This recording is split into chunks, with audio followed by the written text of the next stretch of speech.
It may be hard to believe, but there's less than 2 months until the fall 2024 commencement ceremonies. Coming up, we'll show you how one university group is continuing to offer options for students to figure out their future before walking the stage. Voting is underway here in Texas and thousands of people have already headed out to the polls. But if you're still wondering how to cast your vote in one of the state's most important races, Kiley Phillips has a special look at one candidate on today's edition of MCTV Inside the Issues.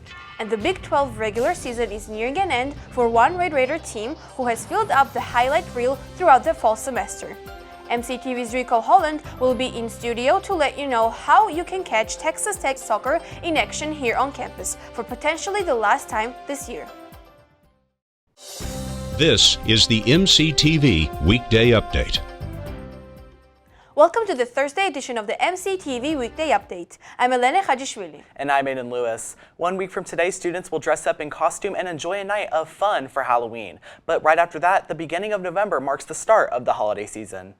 In the spirit of the upcoming Thanksgiving and Christmas holidays, many Red Raiders may soon be looking for ways to help out the local community. With that in mind, one campus group held an event in the sub that offered some unique opportunities to do more than schoolwork. Yesterday, the University Career Center hosted the fall edition of the nonprofit job fair in the sub courtyard. The biannual event featured representatives from more than 20 different groups and organizations who stopped by campus to meet with the Red Raiders. Students could learn about various options such as internships, practicum experiences, and even full-time employment. Attendees were also informed about upcoming volunteer options as many organizations experienced an increase in demand during the holiday season.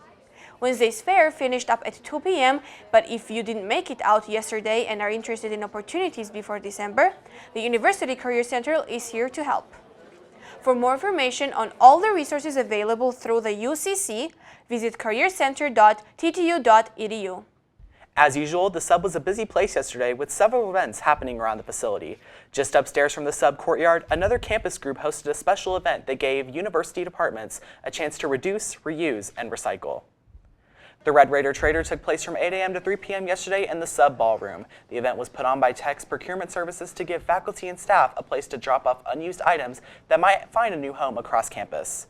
Attendees had a chance to browse the ballroom to take anything they might find useful, and even enjoy some free refreshments during the visit.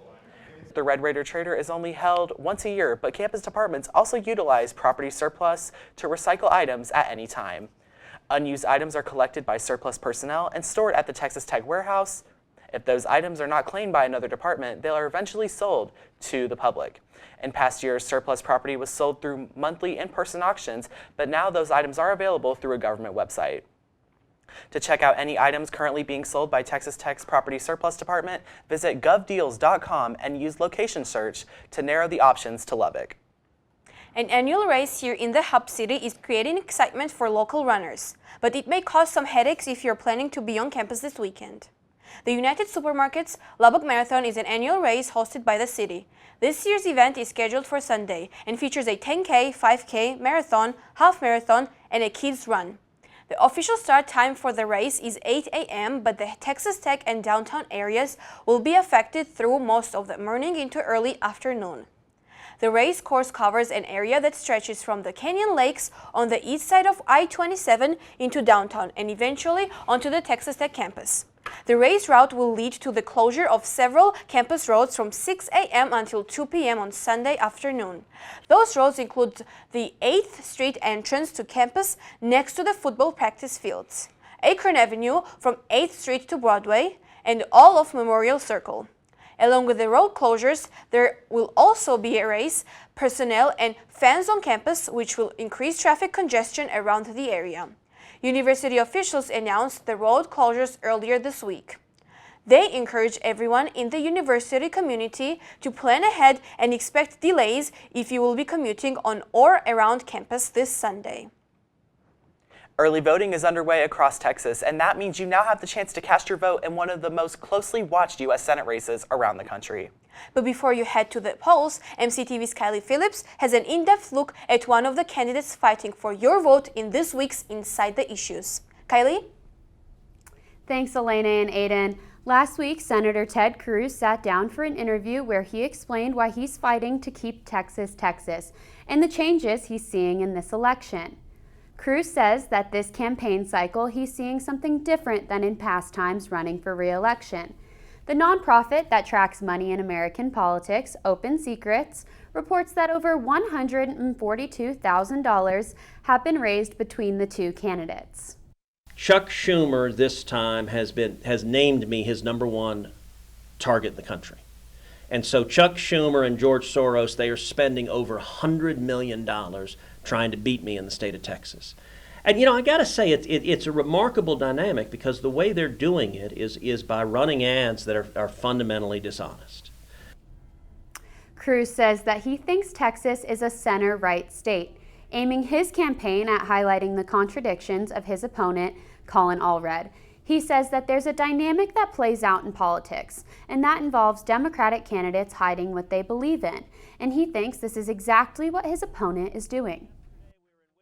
He calls the border wall, quote, that racist border wall.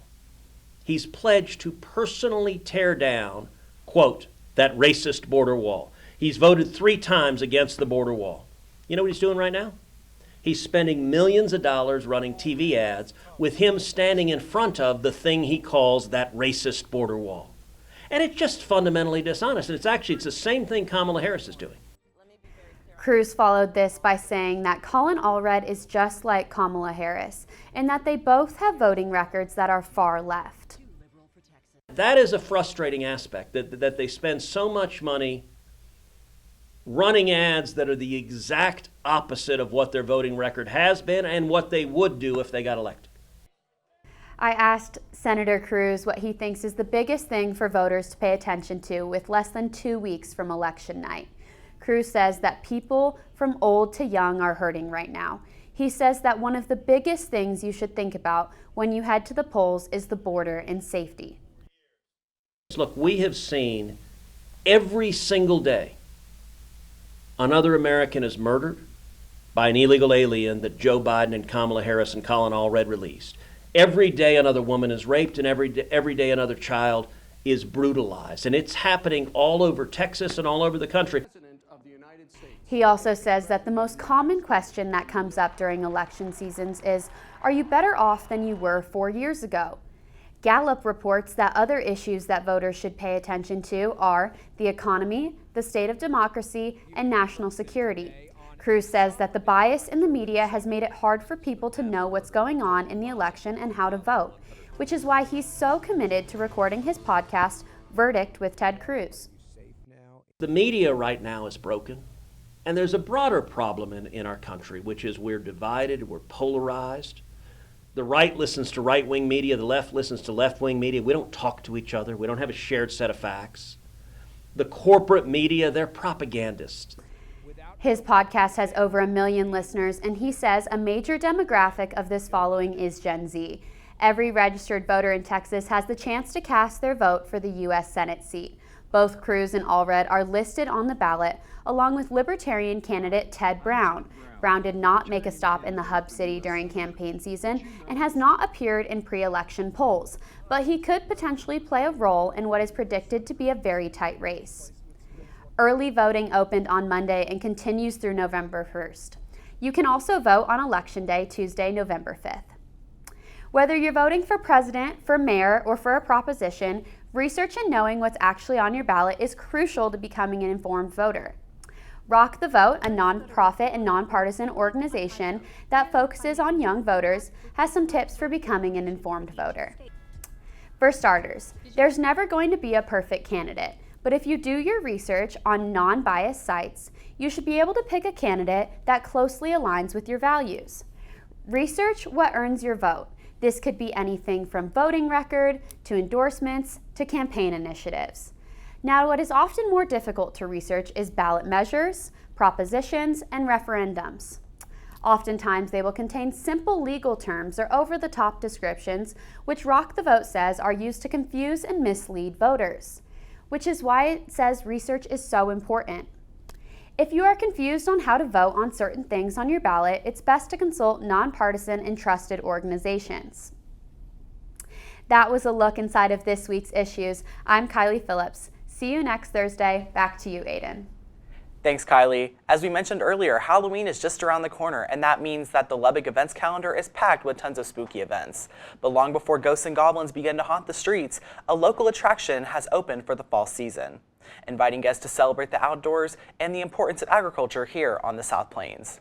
MCTV's Macy Ranzer took a short trip to the northwest of the Lubbock city limits to find out more. As temperatures in the South Plains begin to drop, fall activities in Lubbock begin to take off. Adalo Farms is one place that has been preparing all year for this season. Adalo Farms, located right outside the Lubbock area, has been a popular fall destination with their themed corn maze being the main attraction. The farm is owned by the Simpson family, and their son Eric has been working to take over the business. So my parents took a risk and they started doing the corn maze, and year after year after year it became something that the community around us continued to support. And so slowly they transitioned out of traditional cotton farming, and instead we now just do the maze. In addition to the corn maze, Adalo Farms offers many more hands-on activities to give attendees that Texas farm feel.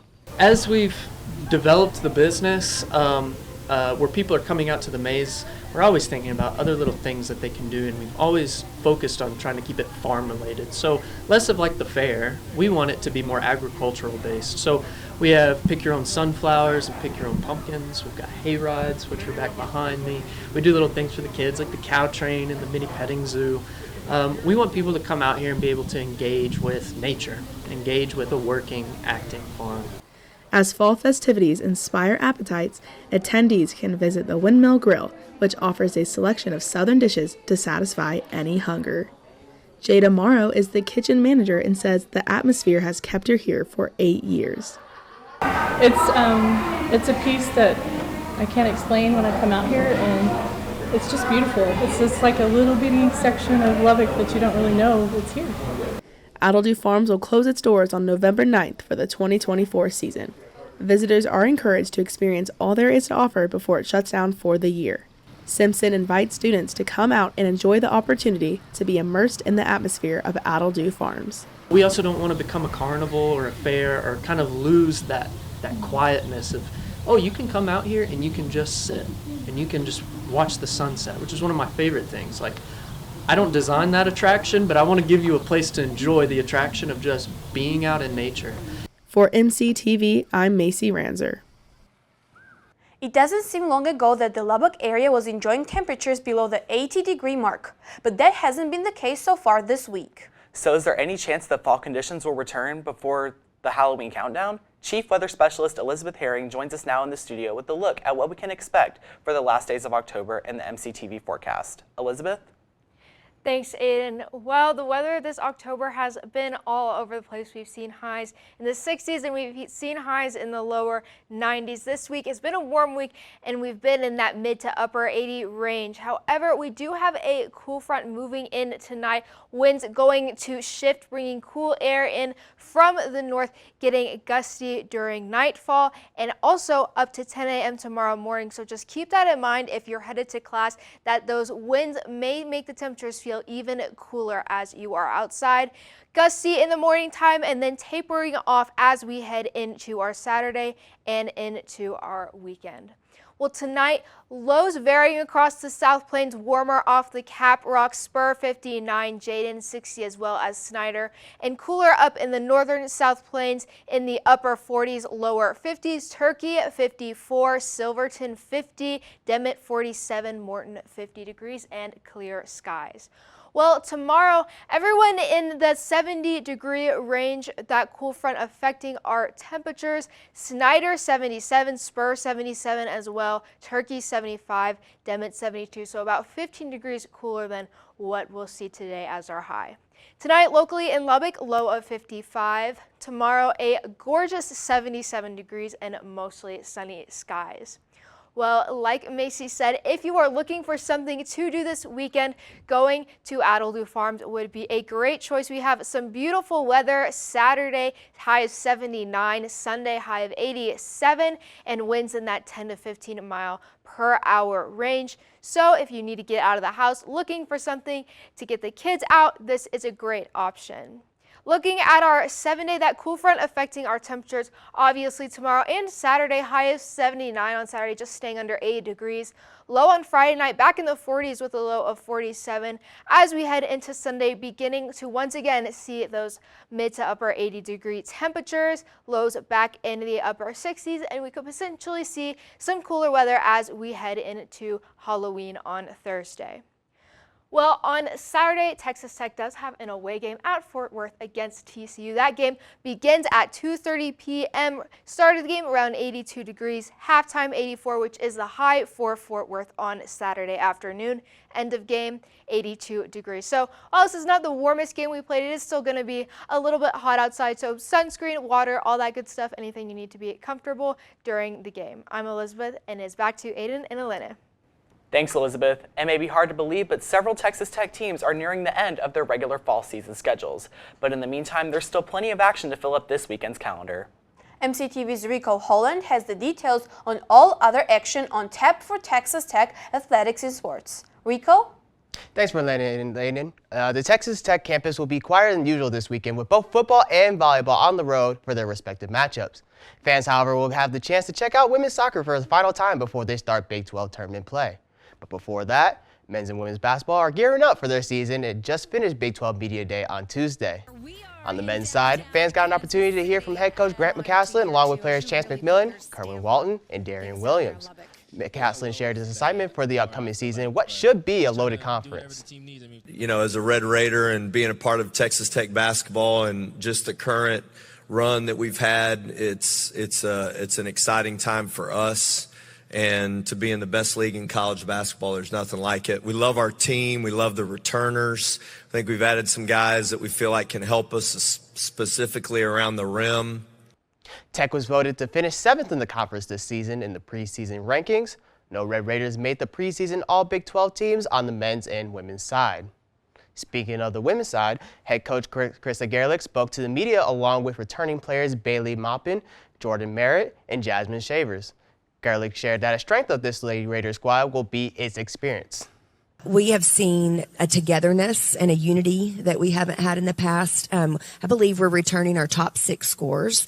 And to be honest, that's pretty rare in this day and age. So we have a really great group of returners that understand the assignment. And we've added some kids that are hungry to prove themselves, on a different stage. Tech is slated to finish 10th in the Big 12 this season. The Lady Raiders were 17-16 on the year last season, losing in the second round of the Big 12 tourney a year ago. Now switching gears, Tech cross country garnered national attention for the second week in a row after their performance at the Arturo Barrios Invitational in College Station. On the women's side, Julia Cherbe put together yet another spectacular effort, placing first overall in the 6K in a time of 18 minutes and 37 seconds. That mark broke the meet record set in 2023 by over 20 seconds. On the men's side, Solomon Kipchoge claimed the top spot, finishing first overall as well in 22 minutes and 1 second in the 8K. For their performance last weekend, Kipchoge and Cherbe were named USTFCAA National Athletes of the Week. Both runners also received Big 12 Runner of the Week recognition for their efforts. Switching over to the pitch, the Red Raiders are looking to close out their season on a strong note. After the 3-0 victory over Cincinnati on Sunday, the Red Raiders will finish off their regular season against BYU at home. Tech has yet to lose at home and hopes to continue that streak. And following Friday's match, the Red Raiders will begin Big 12 tournament play starting October 30th. Tech will take on BYU Friday with first touch at 7 p.m. Central. That match will be available to stream on ESPN+. Moving over to the court, Tech volleyball is looking to turn things around this weekend as they continue on the road for a pair of matches. The Red Raiders lost their 4th straight in a 3-0 sweep against Iowa State last week. This week, the Red Raiders will head over to Cincinnati to take on the Bearcats before heading to Morgantown to take on West Virginia. Tech's matchup against Cincinnati starts tonight at 5 p.m. The Red Raiders will take on West Virginia at 11 a.m. on Saturday, with both matches being able to stream on ESPN+. And finally, another team looking to turn things around is the Red Raider football team. After dropping their latest contest to Baylor 59-35, head coach Joey McGuire spoke on the loss in his weekly press conference. Met with a lot of different players over the last 2 days of us trying to figure out exactly, what happened. On Saturday, I take a lot of blame for it, but I know that we'll bounce back. We have, and we'll continue to do that. McGuire was optimistic about his Red Raiders being able to bounce back this week. Along with that, he spoke on what the rest of the schedule will look like and how Tech is in control of its own destiny when it comes to how they can finish in the Big 12 and have an opportunity to compete in the Big 12 championship. Tech is currently one of 4 teams with a 3-1 conference record, with BYU and Iowa State sitting atop the conference at 4-0. But like everyone else, the Red Raiders can only play one game at a time, and their focus right now is getting a big win over TCU on the road. That game will kick off in the DFW area at 2:30 p.m. with it being available to watch on Fox. That's all for the latest in Tech athletics. It's back to you, Aiden and Elene. Thanks, Rico. Homecoming week finished up last Friday here on the Texas Tech campus after a fun week of activities and events to help stir up Red Raider spirit across the campus. Although the annual festivities have come to an end, this year's homecoming celebration left behind a lasting tribute to Texas Tech that will last for generations to come. Last Saturday morning, the Texas Tech Alumni Association hosted a special event to officially reveal the newest art installation on campus. 100 Reflections is located outside the sub, just west of Raider Plaza. The artwork consists of 100 pillars topped with 100 polished silver double T's to commemorate the university's 100 years of existence. The new artwork was commissioned last year during Texas Tech's Centennial Celebration, and it was designed by Randy Walker, an artist from Minnesota. Along with the artwork, the installation also includes several plaques to mark its creation, including the listing of the 100 donors who contributed to make the concept a reality. The Alumni Association invited the public out at 10 a.m. before the homecoming football game to see the new creation in person. But now the entire Red Raider community will be able to enjoy the installation for years to come as a reminder of the university's lasting legacy here on the South Plains. So, Elene, have you seen that new art installation outside the sub? Yes, I have. It is beautiful. What about you? I haven't been over there yet, but I think I'm going to go check it out. Yeah, you should definitely. And that's all for today's edition of the MCTV Weekday Update. Thanks so much for joining us, and be sure to check ttuhub.net every day for more news. We'll see you next week.